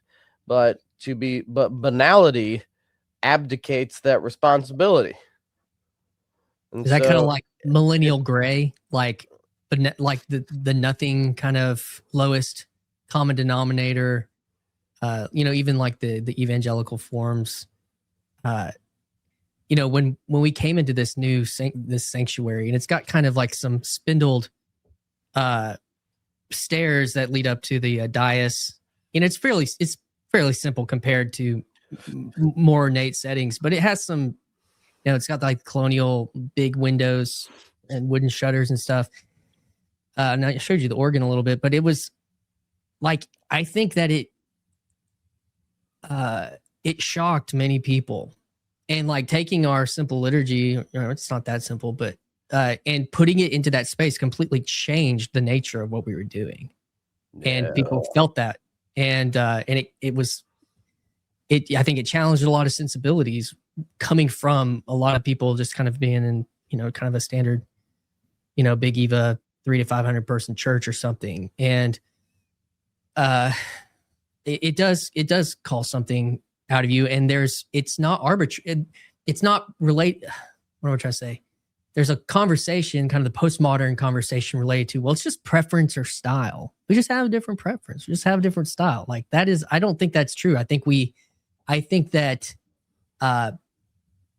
like it's not subjective. It's not, these things don't just, well, they like a traditional setting and we like something that's modern, like a performing arts theater. Like those things do different things. It's not arbitrary. And they, they are what they do and are what they are, and it produces something. I think they produce different things. And that's kind of like the McLuhan's, the medium is the message related like to. If you take like the stage and you put it in church, it's like, well, you put a stage with the performer, like from a rock band, and you put it on church like that. That's going to entail like a whole, a whole reference system around it. You kind of can't get past that. So what about the kind of the modern form? Because you mentioned earlier in the conversation related to music, when you do the contemporary service versus the traditional service, like even in that space, like, do you feel like the contemporary, I mean, you do a lot of, it sounds like, composition related to that and change things, and you have a grid that you feel more comfortable, like, because I assume that there are just certain things you just know won't work in this space. It just doesn't resonate to a degree. It doesn't, I don't know. Is that within that framework for you? Because you're in a, like you said, I can't do a lot of like standing up and, kind of like leading because they see me, it's like I'm leading from behind, which I think is far more preferable, because then I'm not on a stage that everyone's looking at. They always want like the singer to go down there and sing at like the lectern or something to like help lead. But I think it's like vastly superior that we don't do that, because I think the space was meant for the music to be behind the people. Now, in a lot of places, the church is up front. It's like in the choir, and that would be fine. I mean, like that kind of is what it is. Like, but that's not the way that our space is laid out. And it's like even if you have something like a choir, it's not a person on a stage. You know what I mean? It's like a different architectural experience that's going on. And like I do a lot of like secondary dominance. I do a lot of like gospel reharmonizing, because there's something that feels more legitimate about, I hate to say it, but it feels more legitimate about Black gospel than contemporary Christian, because it feels like a lot of contemporary Christian was just like produced in Nashville as a sound that was like to the lowest common denominator that people like, that's super catchy, and then it's just kind of shipped out, right?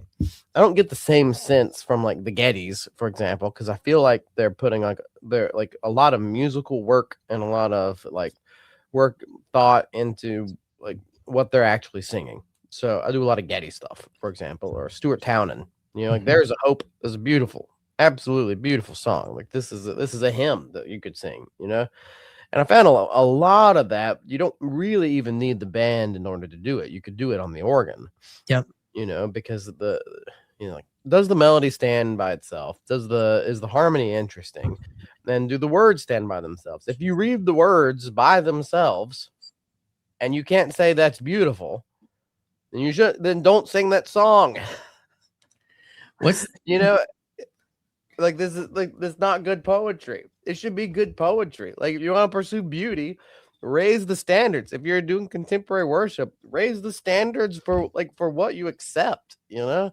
Mm. Like gospel feels more legitimate because it comes out of the spirituals, and there's early gospel, and there's like a whole tradition that it comes out of, which like was not just, even though it was recorded and some of it's commodified, like it's not, the level of commodification is not as severe within just like the musical aesthetic genre that like harmonically that is gospel, you see.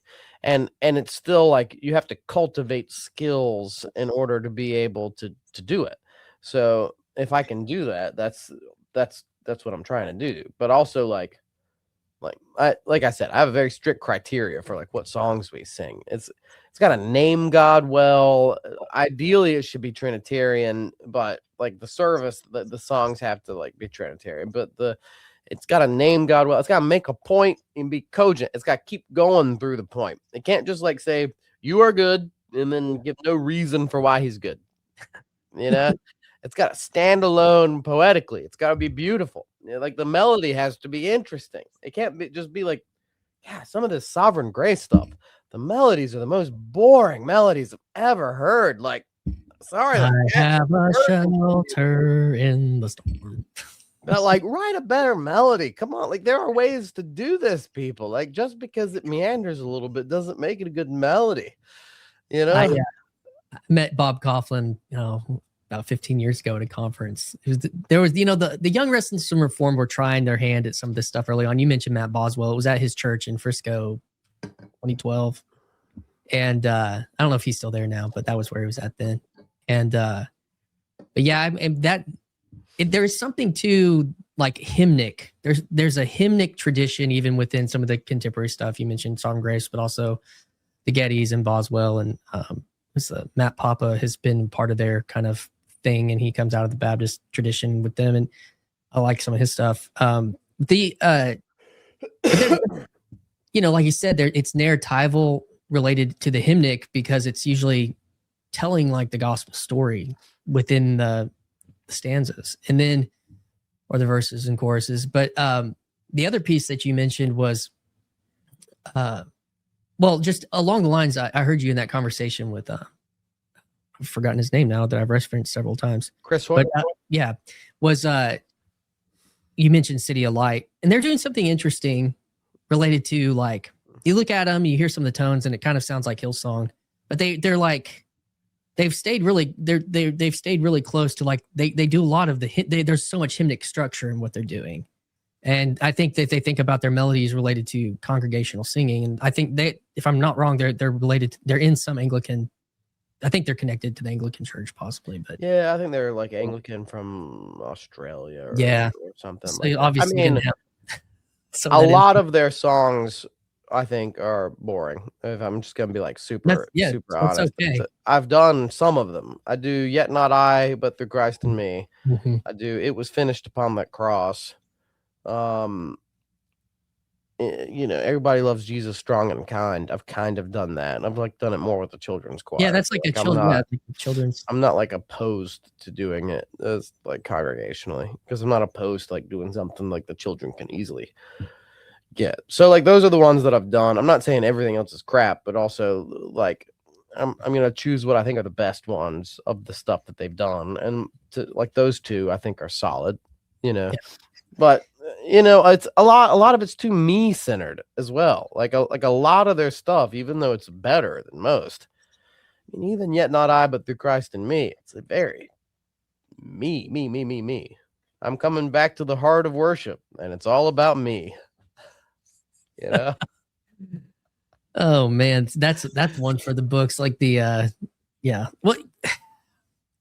it's about him. It's about God. Like, why are you singing about yourself? Forget yourself. This is the problem.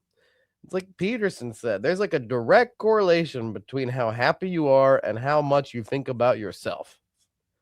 The less you think about yourself, statistically, it's proven. The happier you are, the less you think about yourself. So, and yet, like, we do the exact opposite in like contemporary Christian worship. It's all about me. It's like the Orthodox that have almost nothing about themselves in their hymns. Go back and read the hymns of St. Ephraim the Syrian and Romanos the Melodist and Joseph of Smyrna and Theodore the Studite. And, like, read ancient hymns, read John of Damascus, read, and then you'll see, like, they don't talk about themselves that much. It's like, forget yourself, Well, that flies completely in the face of this, I have a personal relationship with Jesus Christ. That's kind of, that's the ethos, right? And that's so much in the water, and that's so foundational. Like, well, I wrote this in my personal devotion, I think there's a relationship there, and even trying, like you said, to forget yourselves. Interesting, because there's a sense of that when you're in some big giant, Passion Conference 2010. You're like, where you kind of do lose a sense of yourself when you're in a big thing like that, but kind of not. I don't know what that relationship, because it's part of what you were talking about with like immanentizing self versus something coming down on you, and so, or giving up. But yeah, I think that all of that's at play, and it's an important conversation to continue to encourage, because that stuff, it forms you, it shapes your conscious, it shapes your Christian imagination, even just being able to say that, and I think that's what a lot of people are looking for, even maybe for yourself, when you're looking to all these Eastern and older traditions. I'm really sorry. Can we pause for 1 second? Yeah, you got it. Anyway, what were we talking about? Well, I don't know. I was kind of ranting back at you just about like, I don't know, we were talking about the kind of the modern stuff, but as I was thinking through, because even like, I don't know, what are your thoughts about how even people like the Gettys, there's like the conference thing, there's when they would probably prefer how they do church, or if they lead at a church, I mean, something that fits more in this kind of platform stage. It's not I don't know, what related to like the traditional way of like a sanctuary imposing itself upon you, like you talked about coffee, but also like kind of the cruciform structure, or where people are positioned. Like, I just don't think any of it's arbitrary anymore. And I think that's part of the Pageauian, symbolic realities that are at play. And so much of it, and I know that the ACNA is not immune to this, like wanting to be kind of drawn in. I kind of see some of the Big Eva thing a little bit like Paul Kingsnorth's The Machine. Like it just seems like it's all kind of trying to like, go to that big market, technique. I don't know. Do you think that there's a relationship to something like that these things are, got to have like these blue, the purple lights in the background, and, we have to have the, this form that's modern in the church. It's like when you can make stuff up on your own and there's like no like reason you have to follow a liturgy, then it's like whatever the ethos of the day is going to affect the church. And so if banality is status quo, then it's like banality is going to seep into the church. And if like beauty doesn't matter, then beauty's not going to matter. And if like if also like if you think that like your service is the way that you evangelize, that's also gonna, and like the whole seeker sensitive thing, I'm just ideologically opposed to it. It's like, even with like with the Orthodox, you come in and it's beautiful, and like there's something that's kind of seeker sensitive about that, but it's not for them. It's actually precisely because it's not for them that it draws people to it, because it's for something higher. Like that's actually, I think, a lot more compelling than when it's for the person, when it's trying to strip away like absolutely everything so that it doesn't feel like church. Like I don't like that. I don't like that ethos. And also, like, most people, when they come to Christ, they come because somebody loved them. It's like they experience like love, like almost every single time that I've seen someone convert, it's because they experience love. Now, sometimes they experience beauty and then they experience love, but you can experience beauty and then not experience love, and you're not coming in the faith, And so you can go see a big cathedral and think, wow, that's gorgeous. But you go see a big cathedral, think, wow, that's gorgeous. And then the priest takes you out for lunch and wants to hear your story, and then like someone at the church says hi to you, or like you've never seen, like if you're at church and you see a newcomer and you want like you don't know anything about that person, take them out to lunch. You know what I mean? Like I think that's way more important. It's like people have relationships, and then those relationships, like through that love and through that radical like forgiveness and compassion and understanding, that brings people to the faith. It's like the service doesn't need to be to the lowest common denominator. Like I don't know. Those churches are still growing, but I just don't know how many people are coming to the faith because they have a rock concert at church. There's you know who Brandon Lake is? He's like, name, he's like this big, hyper masculine. He sings like Creed as a concert. He's written a bunch of modern stuff. I don't even know his stuff. Probably don't like it, but he's a big name now in that kind of category. And he had a viral reel about, I don't know, 4 or 5 months ago that was like, you know, Bubba in the back of the church, like, you know, he doesn't know what holy, holy, holy's singing about. You know, you need to really be trying to like reach him. I was like, well, with whose music, Mr. Lake? With whose music? Like, yeah, yours?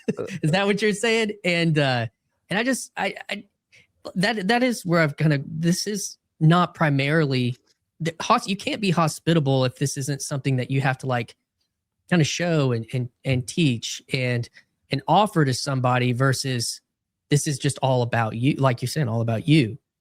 You least common denominator. What do you do with all the people of the faith of the Christian life? Like, you know, that's why there's no you know, when you're talking about funerals, it sticks out to me so much, because it's like, we're not thinking about our people's funerals. We're thinking about getting Bubba in the back of the church. That's what matters.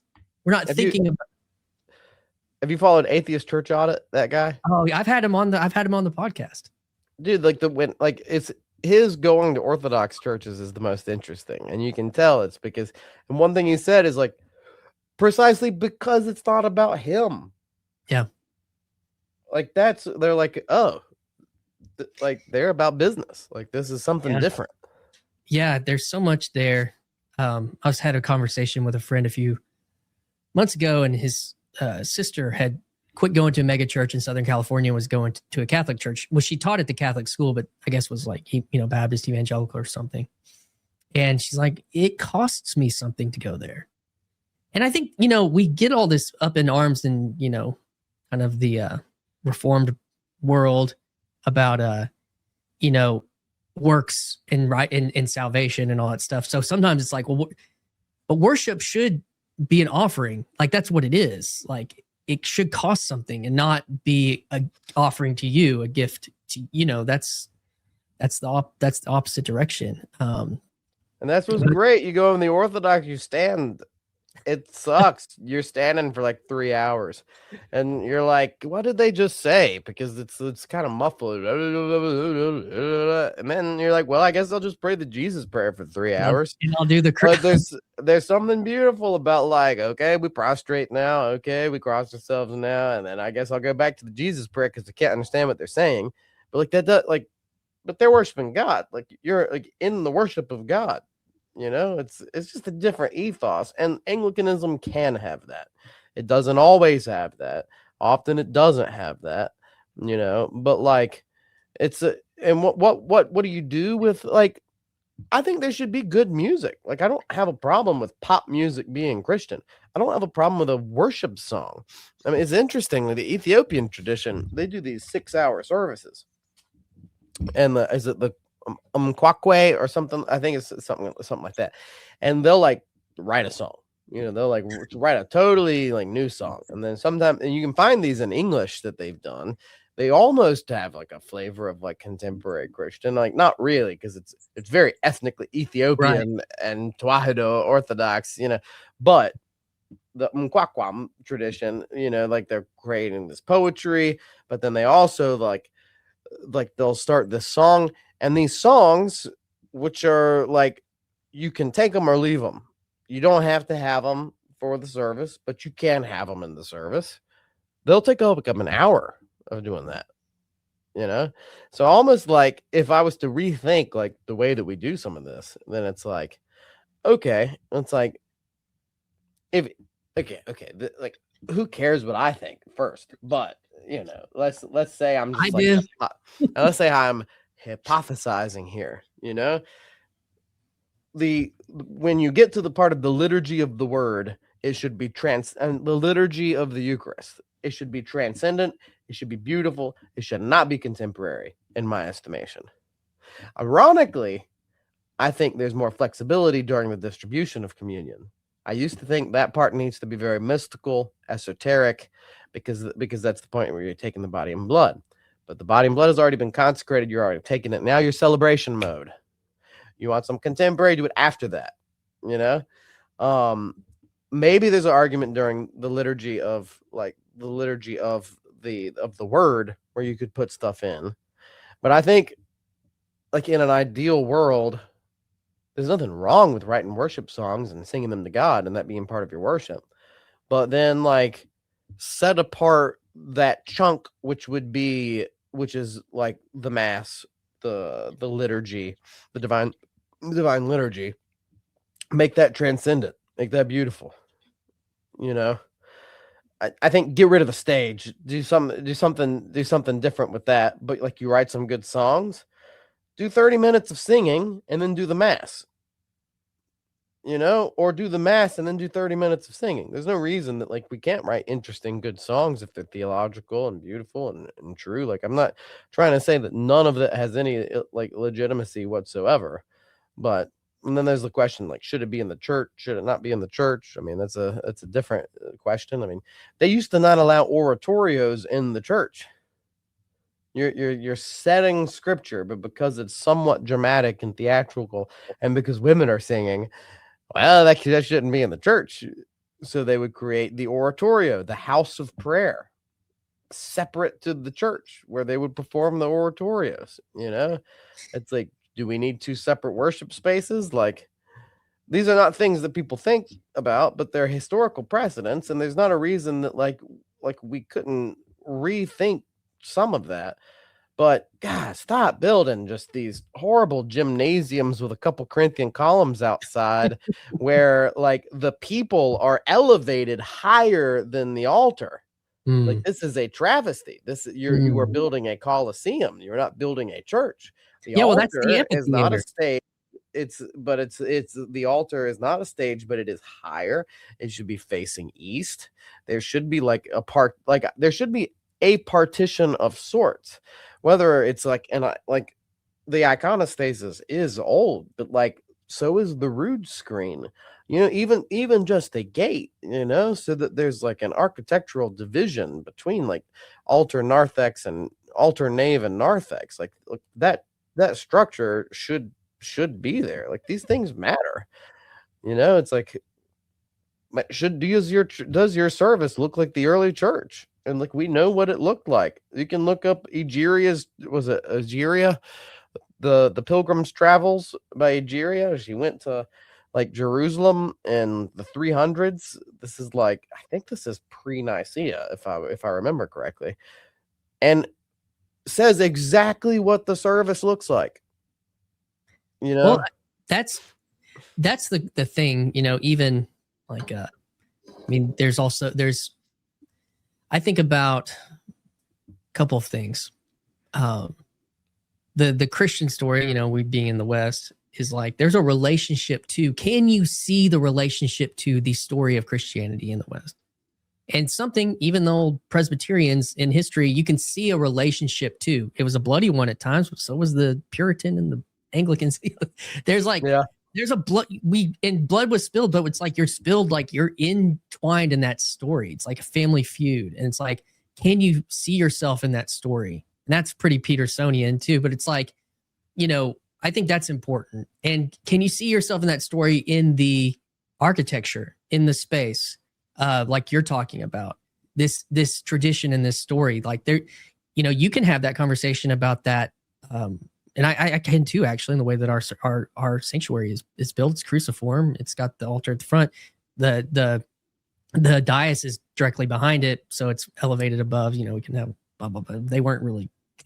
It's Christian Science. They were copying it off of Anglican Church, and so but like there's no elevation of me. I'm at the same level as everybody else, leading songs. But and we have a liturgist that does most of the liturgy, and then I kind of lead the liturgy leading up to communion. The pastor does the institution and distribution. But and we do that weekly. But like you were talking about, related to what type of song towards that the communion and the Eucharistic time, looking into like my ability and repertoire of what is available for me to try to meet these traditions. And I remember when I was first at this previous church, and we were like, okay, let's participate in Holy Week. We were a contemporary evangelical church. We want to participate in the Holy Week. We want to do Advent. So we started and I was like saying, related to the doxology and theology movement. And there was a guy named Mike Cosper, who now is at Christianity Today, and he was writing a book on liturgy at the time. Of course, there was J.K. Smith and who's the guy that wrote Ancient Future? I can't remember. Weber. Yeah. And so, there's been this kind of thing, but I remember trying to plan like first Good Friday service, and I'm like, boy, there's not a lot of songs. Like where am I? And there's like one song, Brooke Fraser, who wrote like a bunch of Hill songs. She's wonderful, actually. She's actually very good. I don't know if you have opinions about her, but she wrote Hosanna. So it's a great Palm Sunday song. She wrote Lead Me to the Cross. It's okay. A great for people with limited resources. Like myself, when we sing like the four chords in a When I Survey the Wondrous Cross. Well, yeah, that's another great one. Yeah, Were there. You could do Were You There? Yeah, but people with limited limited resources, like look at the spirituals. That was that's just, like this. These are meat, Yeah. She had a song called "Lead Me to the Cross" that was really good. And then there was this other part you were talking about related to like the spirituals, like you just mentioned. But I mean, even the Beatles and like, gosh, who's the guy from old rock and roll stuff from the 60s? What are they? Rolling Stones. Like they were enamored by this authentic tradition, right? They were bringing in, Black women to sing and to get at that sound. What is that sound? And I think that it's so powerful. It's so grounded to another, very deep American Western tradition. Like that probably does, in a sense, go back even further to, in a sense, like what you're talking about with the Ethiopian church and like making this song up. There's something to that. Some of those songs and those choruses being made up in the fields. Like, I think. I don't know how to tap into that authentically myself, but even with hymns, like you can sing a melody, right? You could I could pick like you could sing "Dear Lord and Father of Mankind," even if you've never heard it. If you listened to it 10 times, you could sing a melody. Yeah. Right. So then it's like, okay, well, you say like 4 power chords. We'll expand that to like every chord, like learn all the chords and all the keys. This is not like that difficult of a challenge, you know what I mean? And then once you know all the chords and all the, you just got major, minor, dominant 7, half diminished 7. When you got to have that one. People give up on that one, but you got to have your half diminished. You know what I mean? And then suddenly, like you can do almost everything. It's just a matter of where the bass is. And like you're not playing the bass, so have the bass play the bass. And so you can do a nice arrangement that doesn't just totally like destroy the harmony, but that is somewhat like sophisticated from the guitar. It's like you don't need to know that many chords, 1 2 3 4 5 6 7, and then and then in minor 2 and 5. This is it. This is all you got. This is really all you got to know. There's no excuse. There's good. I may be downplaying. You can do "When I Survey the Wondrous Cross" on the guitar. And that's another one. I mean, that was retooled a long time ago, in the modernist things. But one of the things about that is even like, because these arrangements, I've noticed, because we've just been doing keyboard, violin, and acoustic guitar now for a long time, and there's there's just a different quality. Like the strings carry a different quality than, amplified guitar. And like we do something like for our prelude, sometimes we'll do like the old Tim Hughes, Here I Am to Worship, with a violin as a prelude. Like it really has.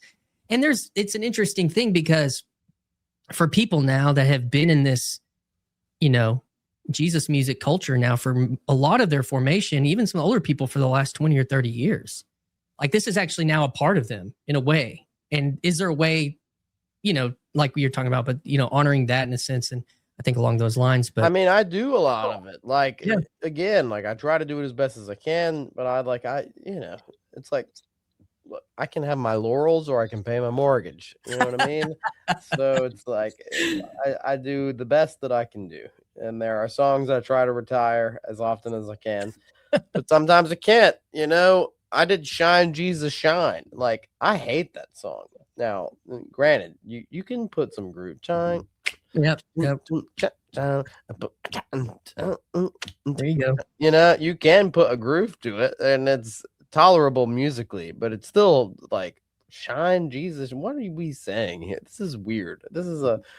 So anyway, I got a bunch of these old renewal songs that we still do. I do Twyla Paris's Lamb of God, and we did How Beautiful last week, Well, but I know my congregation, like they came out of renewal, like out of the renewal movement. So they got a bunch of this stuff. So it's like, you work with what you got, but like aim higher. This is the thing. Like, don't be content with where you are. Like, even like you should always be striving. Like, if you're doing the music and the worship, like, how is it getting better? Like, I made a rule for myself. Like, I'm going to have a reharmonization, like a last verse reharm. You know what I'm talking about? Where, like, you do the standard harmony, but the last verse, it's like you pull out the stops and you change it. You're sitting on the dominant for a little while. You're substituting minor 4/6 instead of the dominant sometimes. You throw in some extra secondary dominance. The bass moves around a little bit differently, but it gives people this, it elevates, and it gives it this like sense of grandeur and gravity and transcendence. And so I've been working on, like, a lot of them have just been taking other people's reharms, but I have a reharm for basically every hymn that we do in the repertoire. Like, and then if I can't find one looking through like 10 different resources, I'll write one myself, And so I do a lot of this. And this is like, because every hymn matters. It doesn't not matter. And eventually I will have a descant for every hymn. And then eventually I will have an interesting introduction for every hymn. And then eventually I will develop like my Baroque improvisation. Like I can improvise pretty well in some styles, but not really Baroque all that well.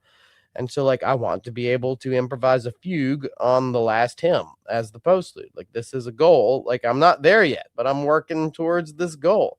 Like, a Sunday without Bach when you're playing the organ is not a good Sunday. Like that, and I shouldn't be repeating the same Bach. Like, there are standards, and these are standards for myself, So, like, if you're like just playing the guitar, it's like, well, like, can you just like take enough jazz theories so that you can expand your harmonic vocabulary, that there's really no like thing that you can't play and can't or can't find like a reharm for, like, is that melody too complicated? Well, then like spend some time just like learn, like working on being able to sing melodies. Like, there's always a way like it can go higher. I think it's like, instead of just saying like, forget this tradition, like, if you can just like a little trajectory shift, you know what I mean? And just like, okay, this is going to suck, but like, I am called to do more than I'm doing. And I can elevate this because we are in worship of God. This is important. This is not child's play.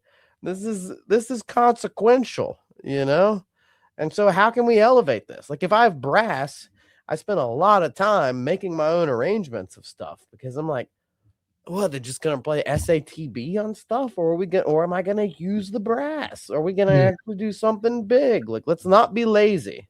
This is like what I would tell all worship leaders. Are you being lazy? And only you know that,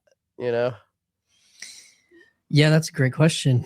I think Sorry, I'm on my high horse over No, here. Also, pay mortgage and forget your laurels when you need to as well.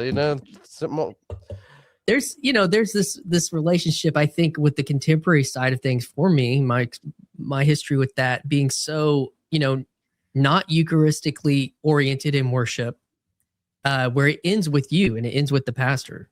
And that's, and if you're going as high as you can, or like aiming at like just everything has to be tight, everything has to be, we're doing multi-tracks and we're doing clicks and we're doing everything that's, and the part needs to be just so, and the tone needs to be like, I've had to kind of detox on some of that for myself, being like driving so much of my,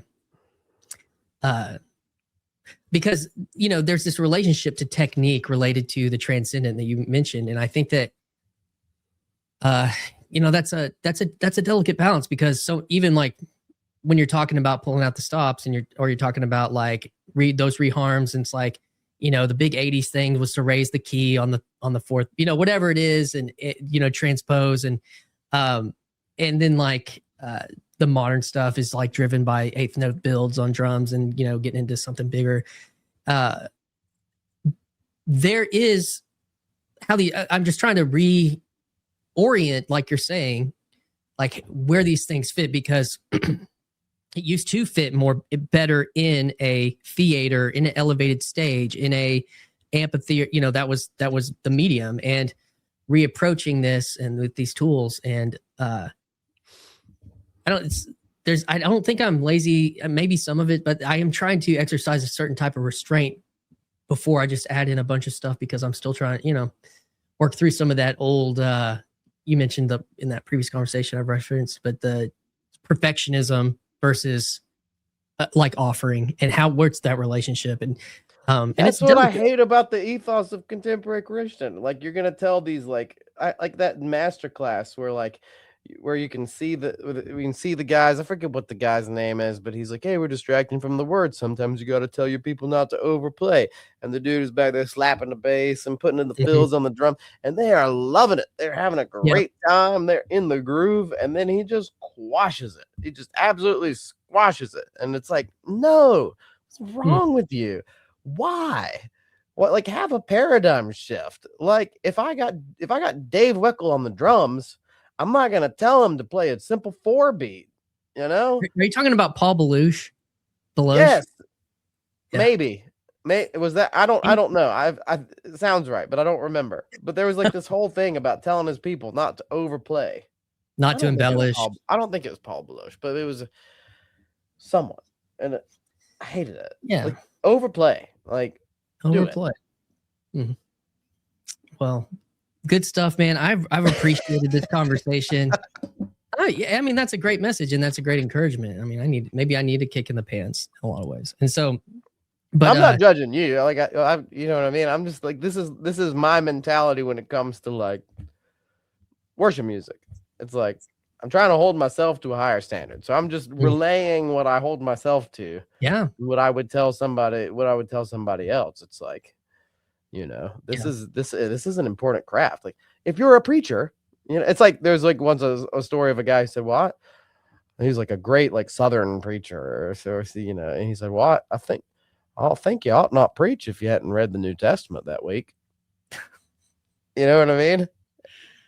It's like, it's like maybe that was his standard, but like maybe for somebody else, it's like, well, did you like find a standard that's solid, and then hold yourself to it and push it higher, so that it doesn't just become run of the mill. These things are important. Rhetoric is important. Like, preachers who like don't understand rhetoric because the microphone just takes away everything. It's like, yeah, it's like, actually, like, that rhetoric is a skill, being able to hold someone's attention and give a sermon is a skill. Like, people just get lazy. I hate the laziness, Yeah, man. Well, the pursuit of beauty, and that's the podcast. Hopefully a lot of people have already seen you around on there watching Peugeot and Jordan Hall and others. But if the church music and liturgy is something, in the history of the church, East and the West, and that whole relationship, your channel is a vast trove of treasure related to such things. And It'll all be linked down. Your website, MatthewWilkinson.com. I think it's .net. .net. Yeah. Easiest place to find his album. Probably most of the music will go to, most of the money would go to you from there versus other places, but I'm sure it's in all the other places as well. And we'll link to that. And man, Matthew, thanks for your time today and for this fun conversation about beauty, liturgy, church, all the above. Yeah, thanks for having me. Yeah, dude. Hey, everybody. Thanks for sticking around to the end of this conversation with Dr. Matthew Wilkinson. If you like this conversation, you might enjoy some of these in this playlist over here. And YouTube might recommend you this one. And if you want to follow along with the podcast, hit this button and please hit subscribe. Have a good day.